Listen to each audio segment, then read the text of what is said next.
Hello everyone, I hope you're having a great day.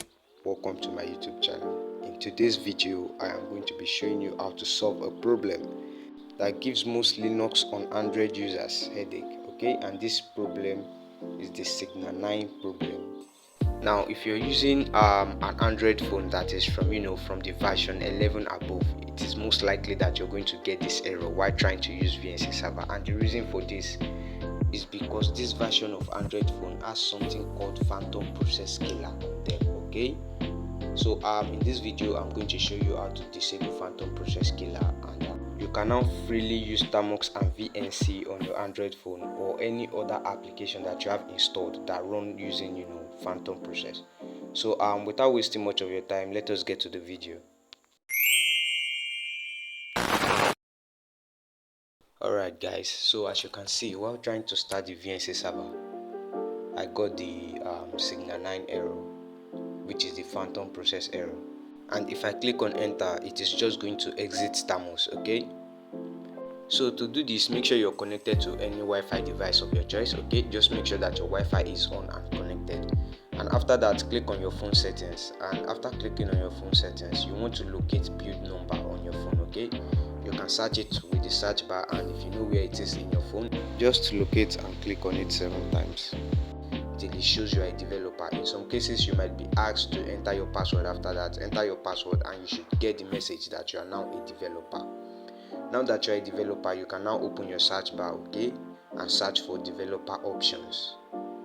So you're going to search for developers option, and there it is. So you're going to click on that, and as you can see, my developer option is on. So you're going to scroll down and you're going to locate USB debugging. Okay, USB debugging, you're going to turn that on. Okay, turn on, and then you're going to also turn on wireless debugging. But remember, I told you that you must be connected to a Wi-Fi network. Okay, so make sure you're connected to a Wi-Fi network. If you look at the top of my phone, you're going to see that my Wi-Fi is on and it is connected.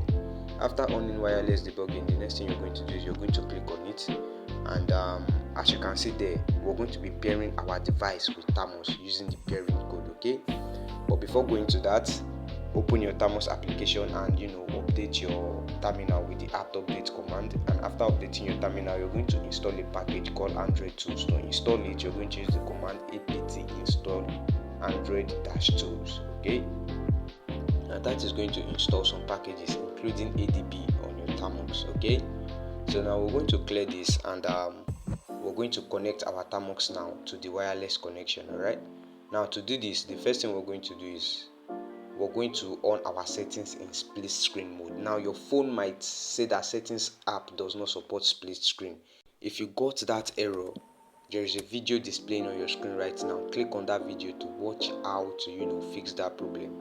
Alright, so put your settings application in split screen mode. It is going to display on half part of the screen, and we're going to open Termux on the other half.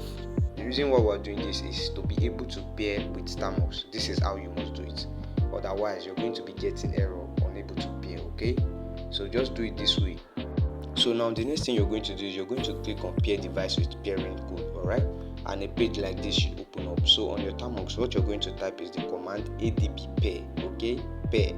Now what are we pairing? We're going to pair this IP address and the port number. So this is the IP address 10.93.218.121, and the port is 45665. Alright, so in your case it might be different.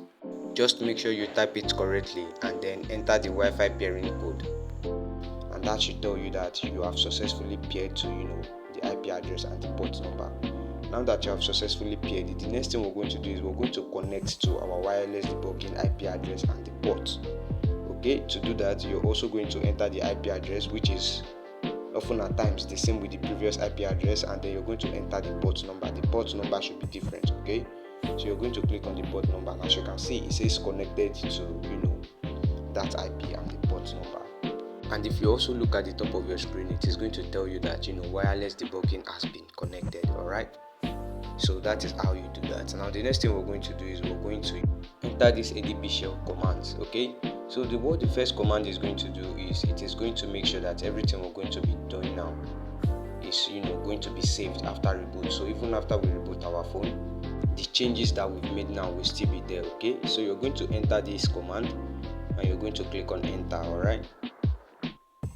Sorry, I made a mistake there. So I forgot to close the command.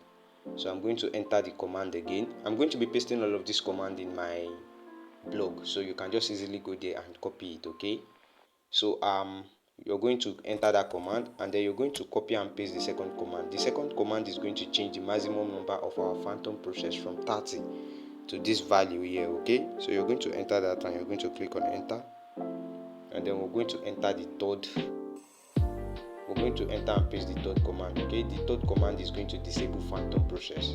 All right, so copy that and you're going to paste that also, and then you're going to click on enter, and that is it. This is how you disable phantom process.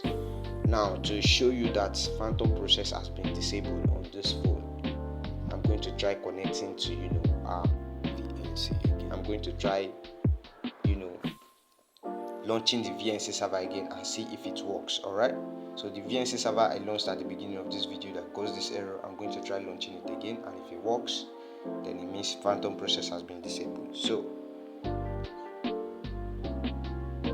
I've launched the VNC server now, and I'm going to try connecting. Okay, enter your password. I'm going to enter my password and I'm going to click on continue. And as you can see, I am now connected to the VNC server. So this is how you disable phantom process error on your Android phone.